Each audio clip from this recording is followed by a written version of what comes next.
Tratamento das obsessões. Um anônimo. Eu sou o caminho, a verdade e a vida. Jesus Cristo. Ninguém vai ao Pai a não ser por mim. Jesus Cristo. Obsessores não são apenas os outros, mas nós também, quando pensamos, sentimos e agimos sem amor, influenciando negativamente na vida alheia. O estudo da obsessão passa pela nossa autoanálise pessoal, a fim de nos aperfeiçoarmos e, assim, pensarmos, sentirmos e agirmos no bem. Um anônimo. A desistência de ajudar é tão escura quanto o relaxamento de extraviar-se. Matilde. A blindagem contra as obsessões e sua cura se baseiam na auto-reforma moral. Um anônimo. Introdução. Uma coisa que precisamos aprender, em definitivo, gravando no nosso mundo interior para sempre, é que tudo que existe é natural. Devemos deixar para trás as noções do miraculoso, do sobrenatural, porque, na verdade, tudo existe e acontece em consonância com as leis de Deus. Desde que os seres encarnados tomaram contato com os espíritos desencarnados, o que acontece desde sempre, pois que é uma lei da natureza, passaram a reverenciar a uns, a temer a outros, etc.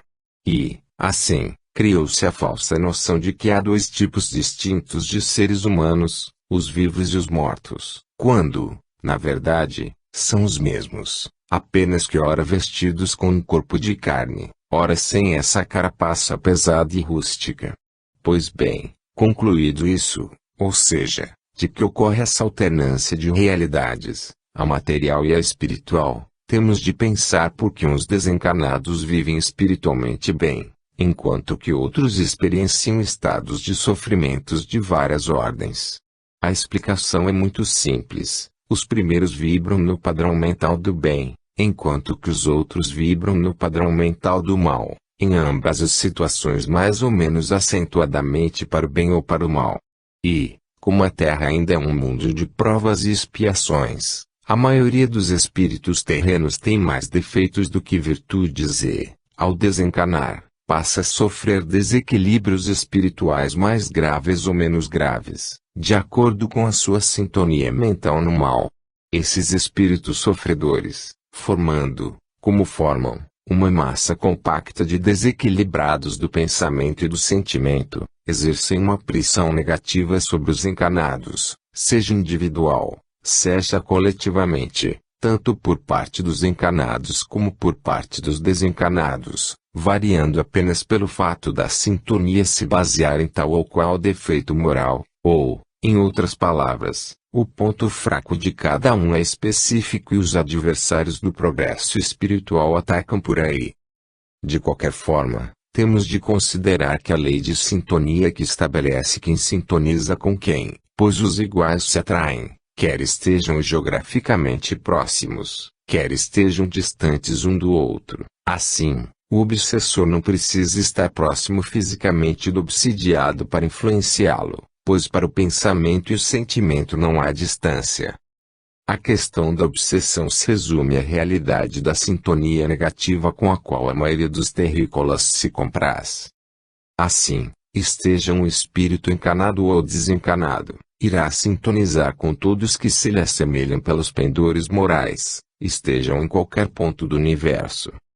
Neste estudo trataremos apenas da obsessão em que o elemento desencarnado é o obsessor e o encarnado é o obsidiado, e assim procederemos por motivos didáticos, para facilitar o estudo e não estendê-lo em demasia. Basear-nos-emos, quanto à primeira parte, em André Luiz, principalmente no seu livro Libertação, psicografado por Francisco Cândido Xavier. O presente estudo será dividido em duas partes. A primeira baseada no mencionado livro, exatamente em dois diálogos da orientadora espiritual Matilde, com Gregório, o então obsessor, e 2, com Margarida, recém-liberta de um grave processo obsessivo promovido por ele. Comentaremos, nessa primeira parte, as orientações morais dadas pela mentora nesses dois diálogos, a fim de melhor fixação para os prezados leitores, e, na segunda parte, abordaremos a questão do tratamento propriamente dito, dividindo em 3 fases, que são: 1. A dominação do obsessor. 2. O esforço do obsidiado pela auto-reforma moral. E 3. A vitória, cada uma com as respectivas divisões e subdivisões. Quanto ao diálogo com o então obsessor, teve como objetivo convencê-lo a abandonar suas atividades no mal, que, em última instância, eram prejudiciais, sobretudo, a ele próprio, porque, por sua opção pelo mal, se viu reduzido à triste tarefa de carcereiro do umbral, ao invés de continuar a trajetória evolutiva que tinha iniciado junto à mãe espiritual, muitos séculos atrás. E as palavras a ex-obsidiada, como se verá, visavam despertá-la para um estilo de vida realmente consentâneo com as lições de Jesus, o que lhe traria a evolução espiritual, com o cumprimento das tarefas que tinha trazido para aquela reencarnação, pois todo mundo traz as suas. Em resumo, o então obsessor era um espírito que tinha sido muito bem intencionado no início da última reencarnação, mas, empolgado pelo poder, enredou pelo mal, mesmo durante a reencarnação, e, retornando ao mundo espiritual, ingressou em uma falange de adversários temporários do bem, enquanto que sua vítima tinha débitos graves do passado, em que priorizou os interesses materiais e parecia pouco progresso moral ter realizado. Um tinha começado bem a última reencarnação, mas perdeu-se no meio do caminho. E a outra não parece ter investido tanto nem no bem nem no mal. São 2 caminheiros da evolução cuja trajetória vinha paralela desde épocas muito antigas, mas que precisavam ingressar nas hostes do bem de corpo e alma, e foi assim que Matilde, espírito superior e que votava grande amor maternal a ambos, resgatou o primeiro das trevas e a segunda do marasmo moral. Pedimos aos prezados leitores que não se preocupem com detalhes históricos e nem com o final da história, ao contrário das telenovelas, pois o final da história é o infinito da evolução espiritual de cada um de nós, que já estamos engajados no serviço de Jesus. O importante nos 2 referidos diálogos são os ensinamentos que a orientadora espiritual passou para ambos, que servem igualmente para todos os que se acham em situações idênticas e bem assim para todos nós, que precisamos sempre da palavra dos espíritos superiores, que muito viveram e aprenderam a amar universalmente. Das palavras dirigidas por Matilde à filha espiritual, que, até então, parecia pouco ter realizado no bem, ao contrário de Gregório, que, no começo da reencarnação contemporânea de Francisco de Assis, tinha se declarado entusiástico e sinceramente pelo bem, mas desviou-se pelos descaminhos do mal. A partir do meio do percurso, extraímos uma frase que mostra o quanto são igualmente culpados tanto os que se omitem na prática do bem quanto os que se direcionam declaradamente pelo mal. A desistência de ajudar é tão escura quanto o relaxamento de extraviar-se. Esse ensinamento é um alerta para a maioria da humanidade, que vive no meio termo entre o bem e o mal, egoisticamente evitando os extremos da maldade para não ficar mal falada, ou seja, apenas por uma questão de conveniência pessoal, mas cuidando só de amealhar benefícios materiais para si e seus entes queridos, o que, perante a justiça divina, faz com que sejam tão culpados uns quanto os outros. Paulo de Tarso, por exemplo, foi extremado no mal até encontrar Jesus, e, depois, valoroso no bem, até seu último dia de vida, o mesmo acontecendo com Maria de Magdala, enquanto que a maioria dos que ouviram as lições de Jesus não mudaram de vida, adotando a auto-reforma moral, apesar de admirarem, com palavras, o Messias valoroso. Ambos os tipos de erro são igualmente condenáveis. Fica registrada a lição de Matilde como um alerta, pois, repita-se, a omissão na prática do bem é tão grave quanto a opção pelo mal. A cura das obsessões reside principalmente na auto-reforma moral do obsidiado, sem o que se torna inviável. Simplesmente afastar o obsessor não representa tudo, porque os defeitos morais, aí incluídos os vícios, se não forem superados, provocarão outros males, através da sintonia com outros espíritos que vibram naquela faixa. Outra observação que nos compete fazer é de que não se esperem resultados instantâneos, a curto prazo, pois os defeitos morais vêm enraizados de muito tempo, sendo que é necessário muito esforço e persistência para se elevar o nível moral. Todavia, ninguém deve desanimar, pois a ajuda dos amigos espirituais sempre se faz presente, sendo que, todavia, a escolha pelo bem ou pelo mal sempre é de cada um, pois existe o livre-arbítrio, a fim de que cada um tenha a satisfação da vitória sobre seu passado de ignorância e equívocos e possa sentir a felicidade de ter feito brilhar a própria luz interior. Por isso Jesus falou: sede perfeitos, como vosso Pai, que está nos céus, é perfeito. Deus, querendo que seus filhos e filhas sejam superlativamente felizes, como Pai de amor e bondade infinitos, não nos acenaria com uma medíocre perfeição relativa, mas sim nos reserva a perfeição cada vez mais ampla, para que sejamos futuros governadores de planetas, galáxias, nebulosas, universos etc. Assim disse Jesus: vós sois deuses, vós podeis fazer tudo o que eu faço e muito mais ainda. Quando Jesus falou: sede perfeitos, como vosso Pai, que está nos céus, é perfeito, apresentou, implicitamente, como tempo infinito.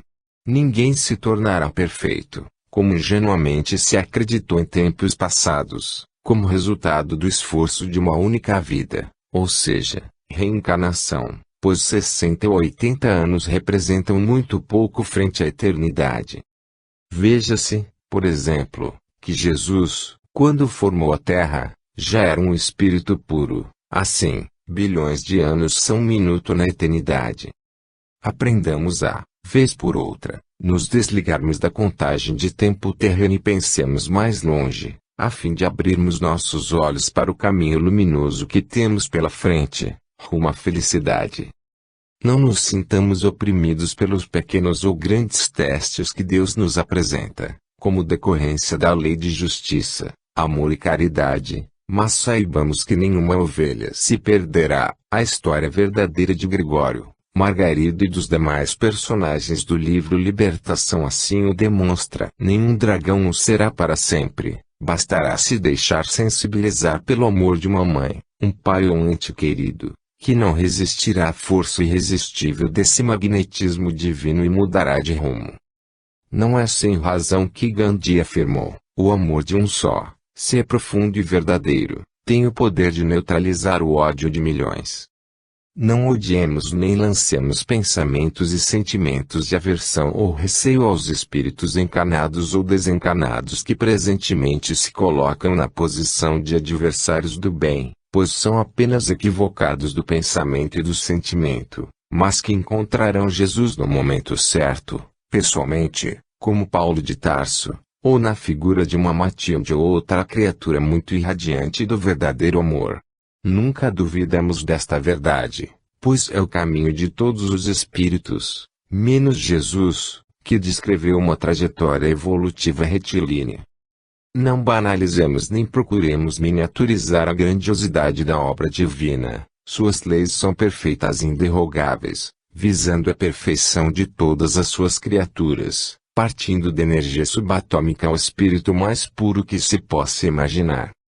Voltando ao tema obsessão, citemos, como referência de tentativa nesse sentido, o caso do dedicado missionário Divaldo Pereira Franco, que se viu perseguido espiritualmente, por mais de 3 décadas, por um espírito que se julgava prejudicado por ele em época passada, mas que nunca conseguiu atingir mais diretamente o médium, porque não lhe descobriu nenhuma brecha mental. Todos os espíritos são assediados por quem lhe deseje conscientemente fazer mal e até pelos que procedem assim casualmente, mas só é atingido quem sintoniza naquela faixa negativa. No livro Obsessão e Desobsessão segundo André Luiz, divulgado na internet em luizguilhermemarques.com.br do blog Luzes do Bem, luzesdobem.blogspot.com.br, se pode aprofundar mais o conhecimento dessa matéria.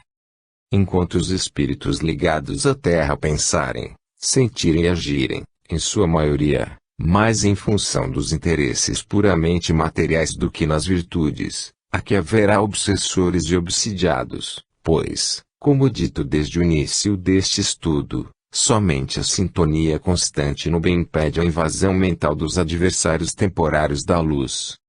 Não pretendemos alarmar ninguém, mas apenas contribuir para a melhoria moral da humanidade, o que ocasionará, certamente, a redução do número de casos de obsessão. Jesus recomendou: colocai a candeia sobre o candeeiro, a fim de que dê luz a todos os que estão na casa. É o que estamos procurando fazer, mesmo sabendo que nossa contribuição representa uma gota d'água no oceano. Temos a dizer aos nossos irmãos e irmãs em humanidade que este livro é um incentivo ao otimismo, à fé, à confiança no bem e em tudo que represente felicidade. Todavia, o que Deus e Jesus esperam de cada um é sua boa vontade, seu desejo sincero de superar as reminiscências primitivistas do passado e aprender a viver conforme o bem. Apenas os equívocos morais têm provocado tanta infelicidade e tantos desencontros, mas sempre há novas oportunidades de recomeço, pois Deus é amor, como disse o evangelista João. Por último, temos a dizer que obsessores não são apenas os outros, mas nós também, quando pensamos, sentimos e agimos sem amor, influenciando negativamente na vida alheia. Meditemos nisso. Que Deus, nosso Pai de amor e bondade, e Jesus, nosso Divino Mestre, nos permitam divulgar este trabalho, oferecendo-o, com muito afeto, aos nossos irmãos e irmãs em humanidade, desejando que lhes seja útil ao progresso intelecto-moral. Primeira parte: Evangelização. 1. Doutrinação de um obsessor. Não enregeles o coração quando o Senhor te chama, por mil modos, ao trabalho renovador. O Senhor te chama, por mil modos. Ninguém está realmente desinformado sobre as coisas de Deus, pois, mesmo que não se importe em aprofundar-se nelas, elas estão à sua disposição, porque, em todos os pontos do universo, há trabalhadores do bem ensinando pela palavra e pelo exemplo. No referido livro, André Luiz conta que as falanges do bem estão infiltradas nos recantos mais escuros do mundo espiritual e sabemos que no mundo terreno há missionários, de vários níveis espirituais, fazendo e ensinando. O número de trabalhadores não é maior nem menor que o necessário, mas sim exato, pois, se menor fosse, seria insuficiente, como se duas salas de aula tivessem um único professor, e, se fosse maior, seria como se houvesse dois professores em uma sala só. Jesus é o governador do planeta não por algum favor de Deus, mas pela sua competência reconhecida e segue um planejamento em que não há a mínima possibilidade de falha. No livro Jesus, Divino Governador da Terra, publicado em luizguilhermemarques.com.br na Biblioteca Virtual Espírita, Montaigne fala sobre o divino pastor dos espíritos ligados à Terra. Não acreditem em histórias alarmantes, não descreiam do comando seguro do Divino Mestre, porque não cai uma folha de uma árvore sem que Deus autorize e até os fios de cabelo de cada um estão contados. Quem tiver a intenção de conhecer melhor sobre o trabalho de Jesus pode consultar, com grande proveito, 2 livros psicografados por Francisco Cândido Xavier, A Caminho da Luz, de Emmanuel, e Brasil, Coração do Mundo, Pátria do Evangelho, do irmão X, Humberto de Campos, além da obra máxima, A Grande Síntese, psicografada por Pietro Baldi, de autoria do próprio Divino Governador da Terra, segundo a afirmação taxativa de Emmanuel, pela pena psicográfica de Chico Xavier. Abrimos um parêntese aqui para transcrever a referida mensagem de Emmanuel, a fim de injetar fé naqueles que a têm vacilante neste momento. Quando todos os valores da civilização do Ocidente desfalecem numa decadência dolorosa, é justo que saudemos uma luz como esta, que se desprende da grande voz silenciosa de A Grande Síntese. A palavra de Cristo projeta nesta hora suas irradiações energéticas e suaves, movimentando todo um exército poderoso de mensageiros seus, dentro da oficina da evolução universal. Aqui, fala a sua voz divina e doce, austera e compassiva. No aparelhamento destas teses, que muitas vezes transcendem o idealismo contemporâneo, há o reflexo soberano da sua magnanimidade, da sua misericórdia e da sua sabedoria. Todos os departamentos da atividade humana são lembrados na sua exposição de inconcebível maravilha. A grande síntese é o Evangelho da ciência, renovando todas as capacidades da religião e da filosofia, reunindo-as à revelação espiritual e restaurando o messianismo do Cristo, em todos os institutos da evolução terrestre. Curvemo-nos diante da misericórdia do Mestre e agradeçamos de coração genuflexo a sua bondade. Acerquemo-nos deste altar da esperança e da sabedoria, onde a ciência e a fé se irmanam para Deus. Para quem acha que Jesus está distante das lutas evolutivas, vem essas três obras mostrar que ele sempre esteve e está presente no comando supremo da nave terrestre, que chegará segura ao porto, que é a nova era, que ora se inicia, passando a Terra categoria de mundo de regeneração.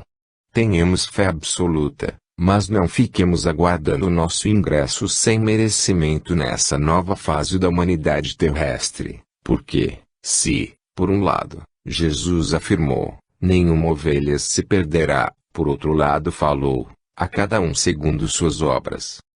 Não é por acaso que inserimos o retrato de Jesus na primeira página deste livro, pois ele disse, eu sou o caminho, a verdade e a vida e ninguém vai ao Pai a não ser por mim. E também não foi casual falarmos nas três obras, das quais duas sobre o governo do planeta e a última de autoria do próprio sublime governador da Terra, nosso divino Mestre Jesus.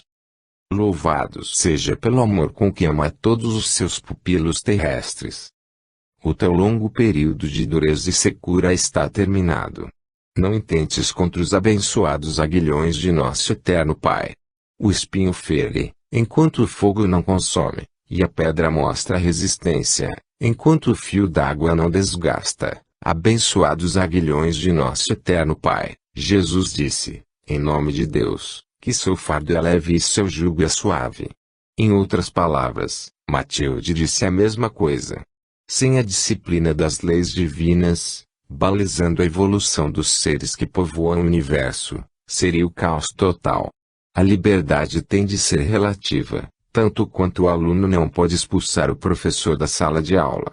Deus concede todas as facilidades aos seus filhos e filhas, mas cobra deles o mínimo de boa vontade, consistente em respeitar o próximo.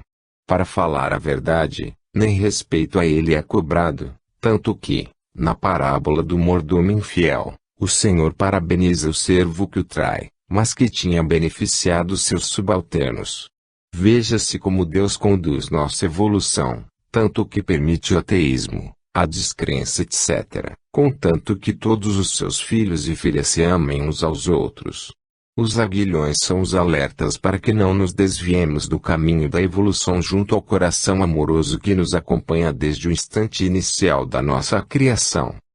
Somente a suprema rebeldia pode justificar alguém afrontar tão amorosa reprimenda, pois Deus nunca fecha as portas do recomeço aos seus filhos e filhas. A parábola do filho pródigo retrata o amor paterno de Deus através de simbolismo tocante.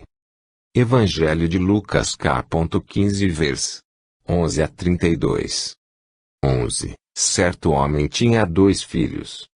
12. O mais moço deles disse ao pai, Pai, dá-me a parte dos bens que me cabe. E ele repartiu os haveres. 13. Passados não muitos dias, o filho mais moço, ajuntando tudo o que era seu, partiu para uma terra distante e lá dissipou todos os seus bens, vivendo dissolutamente. 14. Depois de ter consumido tudo, sobreveio àquele país uma grande fome, e ele começou a passar necessidade. 15. Então, ele foi e se agregou a um dos cidadãos daquela terra, e este o mandou para os seus campos a guardar porcos.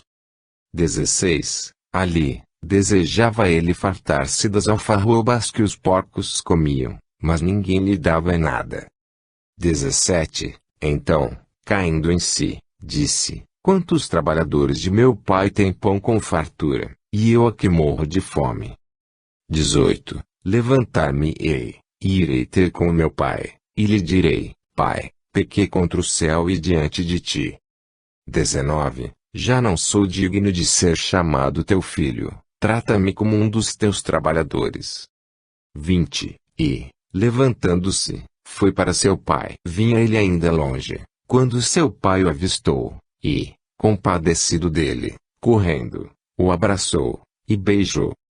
21. E o filho lhe disse: Pai, pequei contra o céu e diante de ti, já não sou digno de ser chamado teu filho. 22. O pai, porém, disse aos seus servos: trazei depressa a melhor roupa, vestiu, ponde-lhe um anel no dedo e sandálias nos pés. 23. Trazei também e matai o novilho cevado. Comamos e regozijemo-nos. 24. Porque este meu filho estava morto e reviveu, estava perdido e foi achado. E começaram a regozijar-se. 25. Ora, o filho mais velho estivera no campo, e, quando voltava, ao aproximar-se da casa, ouviu a música e as danças. 26. Chamou um dos criados e perguntou-lhe que era aquilo. 27. E ele informou: viu teu irmão, e teu pai mandou matar o novilho cevado, porque o recuperou com saúde. 28. Ele se indignou e não queria entrar, saindo, porém, o pai procurava conciliá-lo. 29. Mas ele respondeu a seu pai: há tantos anos que te sirvo sem jamais transgredir uma ordem tua, e nunca me deste um cabrito sequer para alegrar-me com os meus amigos. 30. Vindo, porém, esse teu filho, que desperdiçou os teus bens com meretrizes, tu mandaste matar para ele o novilho cevado. 31. Então, lhe respondeu o pai: meu filho, tu sempre estás comigo, tudo o que é meu é teu. 32. Entretanto, era preciso que nos regozijássemos e nos alegrássemos, porque esse teu irmão estava morto e reviveu, estava perdido e foi achado. Para a tua alma findou a noite em que a tua razão se eclipsou no mal.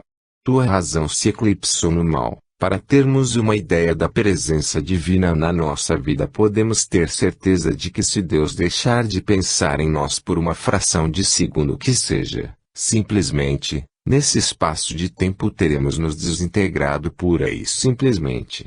Assim concluindo, vemos a imensidade da bondade divina em aceitar muitos dos nossos equívocos, mas chega uma hora em que é dado um basta, a benefício do próprio filho ou filha. Como num caso relatado por Allan Kardec em que um espírito relatou o sofrimento indescritível que experimentou quando Deus se retirou da presença dele por uma fração de segundo.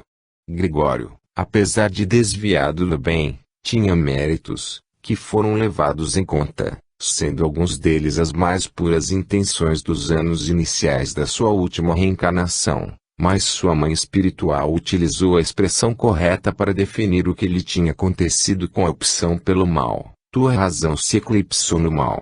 Eclipse significa escuridão, ausência de luz, tudo o que ocorreu depois da malfadada escolha pelos desvios morais, em troca de ilusório poder. Caberia a ele refazer seus passos, retomando o idealismo daquele outro tempo, mas, na certa, não ocorreria mais desvios, pois o longo período vivido pelo filho pródigo longe da casa paterna o ensinaram definitivamente a não se ausentar do trabalho diário junto do pai. A experiência dolorosa significaria um alerta pelo resto da eternidade, ao mesmo tempo que representaria uma motivação para orientar aquelas inteligências menos desenvolvidas pelas quais ele se responsabilizaria em encaminhar pelo futuro afora. Na natureza nada se perde, nada se cria, tudo se transforma para melhor. O mal se transforma no bem. A ignorância pode muito, no entanto, é simples nada quando a sabedoria espalha os seus avisos.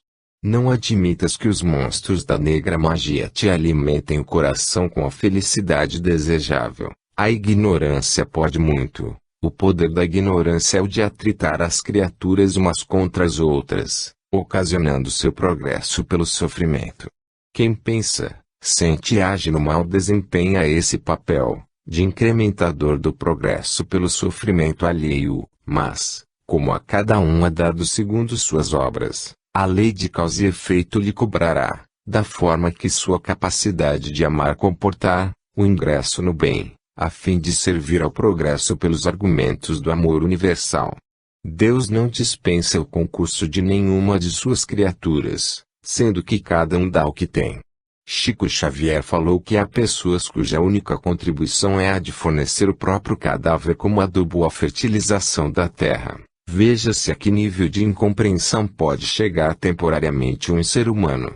Simples nada. A maldade é um nada perto da bondade, pois Deus não permite que fiquemos atrelados a ela indefinidamente, uma vez que seus abençoados aguilhões nos impulsionam. Monstros da negra magia. A chamada magia negra realmente existe e tem adeptos, todavia sua força vai até onde a justiça divina autoriza. Quem quer desempenhar tristes papéis punitivos pode receber o beneplácito divino para tanto, mas seria melhor que voltasse logo para a casa paterna, pois a hora da seleção dos espíritos que serão degradados da terra se aproxima e no mundo primitivo em que ocorrerá a internação compulsória as condições são muito mais duras que as da terra. Todavia, como é afirmado por todos os espíritos superiores, esta é a última oportunidade para todos nós, dentro dos próximos milênios. Acreditas, porventura, que o amor pode alterar-se no curso do tempo?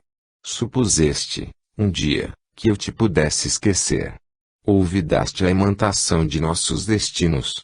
Peregrine minha alma através de 1000 mundos, suspirarei sempre pela integração de nossos espíritos. A luz sublime do amor que nos há de nos sentimentos mais profundos pode resplandecer nos precipícios infernais, atraindo para o Senhor aqueles que amamos. Ressurge, imantação de nossos destinos. O amor verdadeiro imanta uns espíritos aos outros e essa é uma grande felicidade, pois as trocas energéticas representam um verdadeiro alimento psíquico. Feliz de quem sabe valorizar seus amores e conquistar novos. Na Roma antiga já se dizia, com razão, quando conquistares novos amigos não te esqueças dos antigos. Ressurge, é um chamamento claro, decisivo, firme, como o de Jesus a Lázaro. Lázaro, vem para fora. Ressurgir é sinônimo de recomeçar, retomar os bons propósitos, refazer o que ficou de errado, redimir-se. Novas oportunidades surgirão, mas não há tempo a perder, pois cada dia representa uma grande quantidade de tarefas a serem cumpridas por aqueles que trazem dentro de si a boa vontade. Lembra-te. Deixaste morrer nos séculos os projetos de amor que traçamos na Toscana e na Lombardia distantes. Esqueceste nossos votos ao pé dos altares humildes. Olvidaste as cruzes de pedra que nos ouviam as orações. Não prometemos ambos trabalhar em comum pela purificação dos santuários de Deus na terra. Sempre grande e belo no combate à política venal dos homens, cristalizaste na mente os desvarios do orgulho e da vaidade, adquiridos ao contato de uma coroa putrescível.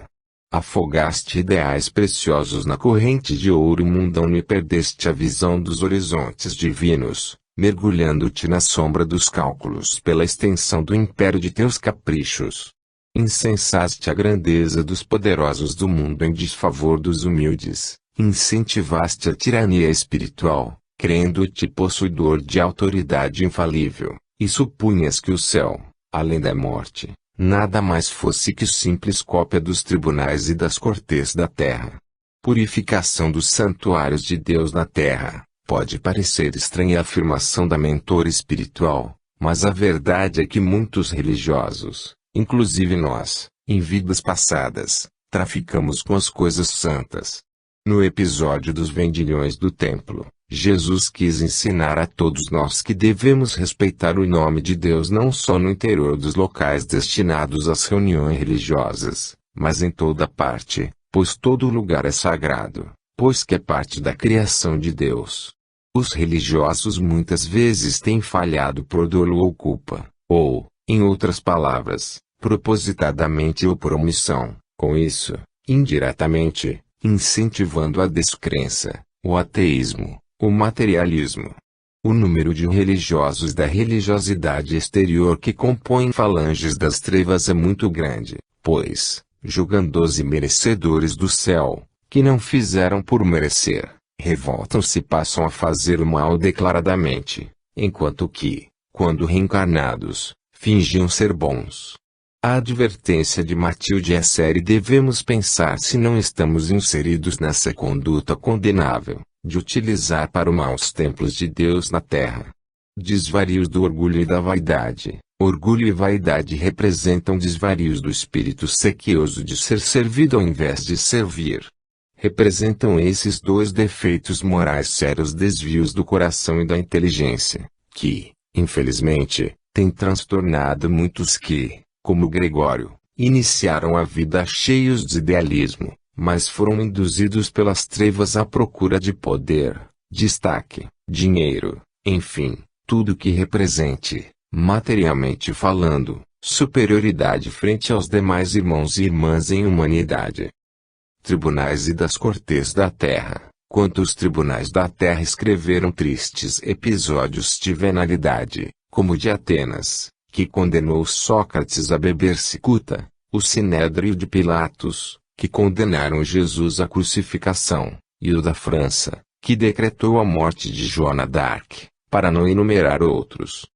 Quanto às Cortes, o que se planejou de arrasamentos de povos inteiros ou se fechou os olhos aos absurdos praticados por mercenários e para satisfazer interesses de apoiadores desalmados, como nas cruzadas, nas guerras de invasão em geral, na escravização de negros africanos, na quase total eliminação da raça vermelha no continente americano, etc. etc. Quantos desses juízes ou governantes estão agora enfrentando o próprio passado delituoso na procura da autorredenção através de obras de sacrifício em prol de coletividades inteiras, reconstruindo no bem o que destruíram no mal? Tremendos desenganos surpreenderam-te o despertar, e, embora humilhado e padecente, coagulaste os pensamentos no ácido venenoso da revolta e elegeste a escravização das inteligências inferiores por única posição digna de conquistar. Ácido venenoso da revolta. A revolta corrói, destrói, envenena o espírito, que se conforma com as lições que o Pai encaminha através da sequência dos dias e horas da vida de cada um. Não há quem esteja autorizado por Deus a viver sem realizar no bem. Pois Jesus mesmo falou, eu trabalho e meu Pai também trabalha. Os revoltados são aqueles que não aceitam os abençoados aguilhões educativos, quer dizer, felicitadores. Escravização das inteligências inferiores. Gregório acabou se rebaixando a ponto de ter como comandados muitos espíritos sub-humanos. Assim acontece com quem se desmanda, pois seus subordinados vão se desvencilhando e evoluindo, enquanto ele assume o perfil da aranha, que, depois de montada sua teia perigosa, fica presa a ela. Eis o resultado da opção de quem programa no mal. Durante séculos, tem sido apenas rude disciplinador de almas criminosas e perturbadas que o túmulo encontrou na imprudência e no vício. Rude disciplinador de almas criminosas e perturbadas, como dito linhas atrás, cada um dá o que tem, ou, em outras palavras, Deus utiliza cada filho e filha na tarefa que cada um sente satisfação em desempenhar. Alguns sentem o prazer de espezinhar, torturar, castigar e encontram sempre um espaço para dar vazão às suas inclinações, mesmo que descendo aos ambientes mais primitivos e brutalizados. Gregório quis exercer autoridade e transformou-se em rude disciplinador de almas criminosas e perturbadas. Esse era um dos membros da equipe dos dragões, os quais, todavia, Jesus espera, mesmo que aconteça como foi com Judas Iscariote, que se achegou aos braços amoráveis do divino pastor mais de 1 milênio depois, na figura de Joana d'Arc. Para quem se rebela o tempo custa a passar, pois a vivência no mal é comparável à eternidade das imaginárias penas do inferno, idealizado por mentes sádicas. Jesus falou: eu a ninguém julgo, mas os rudes disciplinadores de almas criminosas e perturbadas sentem prazer em julgar e, principalmente, em condenar. Jesus, em a grande síntese disse, à medida que o juiz evolui adquire o direito de julgar. Esses, sim, são autorizados pelo divino governador da terra, em nome de Deus, a julgar, na qualidade de seus prepostos, nos tribunais do bem. Todavia, os que julgam em nome próprio estão contrariando o que Jesus já tinha ensinado: não julgueis, para não serdes julgados, pois, com a mesma medida com que medirdes, vos medirão também a vós. Essa é a justiça com J minúsculo, ou seja, sem amor e caridade. Deus, porém, a permite para que os castigados e os castigadores aprendam uns com os outros, pois ainda não conhecem a justiça com amor e caridade. Não te doerá, porém, a triste condição de gênio desprezível. Semelhante pergunta não morre sem resposta. Falam por ti o imenso tédio do mal e a profunda solidão interior que presentemente te invadem as horas. Gênio desprezível, uma inteligência desenvolvida no curso dos milênios e empregada em tarefas umbralinas representa um desperdício, pois há tantas tarefas muito mais necessárias no mundo, em múltiplas áreas da atividade humana. É um verdadeiro auto-menosprezo dedicar-se ao mal, esquecendo-se da afirmativa de Jesus: vós sois deuses, vós podeis fazer tudo o que eu faço e muito mais ainda. Destinados a governar planetas, galáxias, nebulosas e universos, optando pelo mal, vão se transformar em sátrapas de reinos nevoentos, onde a maior parte dos súditos são inteligências na fase subhumana. Eis o resultado da opção pelo mal. Tédio do mal, como o mal poderia gerar a felicidade, a paz interior, o silêncio mental, a luz. Somente o desespero, a inquietação, o medo, a insegurança. Cada um escolhe a luz ou a escuridão moral. Chega uma hora em que o filho pródigo cai em si e vê que sua opção de vida não o levou ao paraíso que imaginava nas escolhas materializantes que fez. Aí começa o caminho de volta. Profunda solidão interior. Sem amor verdadeiro não há alegria nem nada de satisfatório para o íntimo de cada um. O ser humano se alimenta de amor, diz Joana de Ângeles. A solidão do mal é aterradora, sufocante. Devemos pensar nisso, mas nunca pararmos nessa reflexão e nem do simples arrependimento, mas irmos adiante, no caminho de volta, que passa pela confissão e termina da redenção. Quem pode esperar amizades entre praticantes do mal? Quem pode confiar na pureza de intenções de comparsas na corrupção e na desonestidade? Selecionemos nossos amigos entre pessoas de bem, mesmo orando e mentalizando em favor dos maus. Aprendeste com infinito desapontamento que os tesouros divinos não repousam em frias arcas de valores amoedados, e sabes, agora, que Jesus dispõe de escasso tempo para frequentar basílicas suntuosas, não obstante respeitáveis, porque da escura senda humana emergem soluços de peregrinos sem luz e sem lar, sem arrimo e sem pão, tesouros divinos. Deus depositou em cada criatura todas as potencialidades, por isso Jesus tendo afirmado que todos são deuses, basta cada um aperfeiçoar-se. Da escura senda humana emergem soluços. Se cada um conseguisse enxergar dentro do coração de cada um que passa, ficaria estarrecido com os dramas humanos. Por isso devemos estar sempre fazendo como Tiago, o apóstolo aconselhou: confessai vossas culpas uns aos outros e orai uns pelos outros para que sareis. A oração do justo tem um poder extraordinário. Deus nos dá a oportunidade de uns auxiliarmos os outros para sararmos, ou seja, nos redimirmos. Os soluços são ouvidos pelos corações que se dedicam a auxiliar os outros e Deus lhes dá o poder relativo de amenizá-los. Aderiste aos dragões do mal pela simples verificação de que a tiara passageira não te poderia aureolar a cabeça nos domínios da vida eterna que a morte nos arrebatou. Entretanto, o divino amigo jamais descreu das nossas promessas de serviço e espera por nós com a mesma abnegação do princípio. Vamos, aderiste aos dragões do mal. Eis aí a afirmação clara da opção equivocada do religioso desviado do caminho do bem. Como dito linhas atrás, quantos religiosos se contam entre os servidores desses chefes provisórios do mal na terra? Pretendendo usar os conhecimentos que amealharam das coisas de Deus em proveito próprio, da vaidade, do egoísmo e do orgulho, esquecem-se de que o maior no reino dos céus é o que mais serve a todos. O divino amigo jamais descreu das nossas promessas de serviço e espera por nós. Sempre há como recomeçar e Jesus sabe que nenhuma ovelha se perderá. 2 Orientações a uma recém-liberta de obsessão. Viver no corpo terrestre, entendendo os deveres divinos que nos cabem, não é tão fácil, ante a glória infinita que em companhia dele podemos recolher.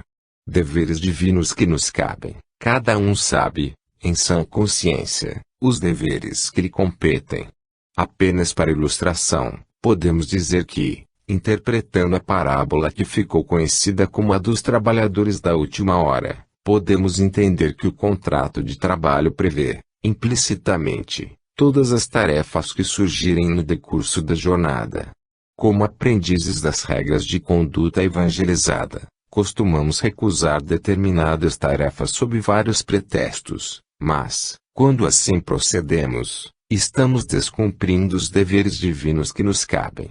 Em suma, como Jesus apontou o caminho da evolução, aduzindo: sede perfeitos, como vosso Pai, que está nos céus, é perfeito, não devemos nos escusar de cumprir todas as tarefas que surgirem e que nossa consciência aponte como sendo nossas. Todos possuímos culposo pretérito a redimir. Culposo pretérito a redimir. Pode parecer a alguns que estejamos supervalorizando o lado negativo da nossa personalidade, mas a verdade é que ninguém consegue evoluir se não se redimir do seu culposo pretérito. Sabemos que, de todos os espíritos que passaram pela Terra, somente Jesus descreveu uma trajetória evolutiva retilínea, não porque tenha sido predestinado para isso, mas por opção sua, a partir do momento em que, como espírito, adquiriu o livre-arbítrio. Os demais vão tomando ciência das suas vivências passadas à medida que sua evolução comporta esse conhecimento, e, com a consciência desperta, passam a investir no trabalho de limpamento do próprio mundo interior, não através da procura propositada de sofrimentos, cilícios físicos ou morais, mas através de realizações nobilitantes no bem. Como disse Jesus, Deus não quer a morte do pecador, mas que se converta e viva, ou seja, que evolua, que se aperfeiçoe. O grau de limpeza espiritual se traduz na maior ou menor luminosidade de cada um, sendo, por exemplo, que um espírito do nível de Jesus é a pura luz. Ninguém precisa tomar conhecimento das próprias faltas cometidas em reencarnações passadas para começar o trabalho de autorredenção, pois, se analisar sua índole atual e sua forma de pensar, sentir e agir, descobrirá muitos pontos a serem retificados e poderá iniciar a autorredenção aqui e agora. Algumas pessoas recebem informes sobre seus feitos passados, bons ou maus, enquanto que outras não, mas isso não impede que procedam à autorreforma moral, o que faz com que consigam não mais repetir os erros do passado. A redenção integral, todavia, acontece apenas numa fase muito evoluída da trajetória de cada espírito. A todos, porém, é possível fazerem o máximo, pois a paz da consciência abençoa a vida de quem se esforça no bem. É imperioso reconhecer, todavia, que, se a experiência humana pode ser doloroso curso de renunciação pessoal, é também abençoada a escola em que o espírito de boa vontade pode alcançar culminâncias. Renunciação pessoal, Uma das mais funestas opções que alguém pode adotar é a de ficar disputando com os outros qualquer coisa, sendo que Jesus, ao dizer, se alguém quiser te tomar a túnica, dá-lhe também a capa, se alguém quiser te obrigar a dar 1000 passos, vai com ele mais 2000, dá quem te pede e não voltes as costas ao que deseja que lhe emprestes estava, numa linguagem simbólica, e não ao pé da letra, aconselhando a renúncia construtiva. O bom senso saberá diferenciar a renúncia construtiva da omissão. Mas Jesus, na sua superioridade espiritual, afirmou também, eu não tenho uma pedra onde recostar a cabeça.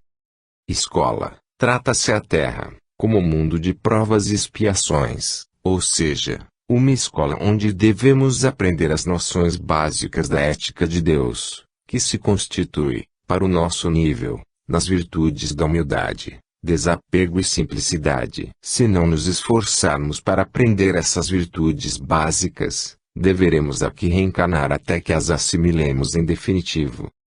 Não devemos culpar os outros pelas nossas dificuldades de assimilação das lições que devemos aprender e vivenciar, mas sim entender que, na escola onde nos matriculamos, encontraremos testes de vários tipos, todos os dias, sob pena de, em nos rebelando, sermos considerados como maus alunos. Para isto, no entanto, é indispensável se abra o coração ao clima interior da bondade e do entendimento. Bondade, Jesus recusou o qualificativo de bom, afirmando que apenas Deus o é. Realmente, a bondade do Pai é infinita, mas nós podemos, dentro da nossa pequenez, ser bondosos com nossos irmãos e irmãs, filhos e filhas de Deus, tanto quanto nós o somos. Em cada pensamento, sentimento ou atitude devemos enxergar em cada um deles uma manifestação de Deus, pois que assim realmente é. Jesus disse, se teus olhos forem bons, todo o teu corpo terá luz, o que pode ser traduzido por vejam em todos seus legítimos irmãos e irmãs, filhos de Deus.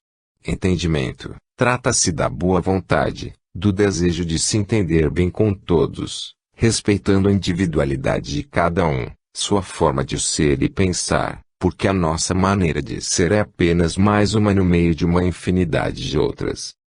Devemos aprender que ninguém é obrigado a concordar conosco e que cada um é livre para pensar, sentir e agir conforme mais lhe agrade, salvo situações especiais, que são exceções e não regra.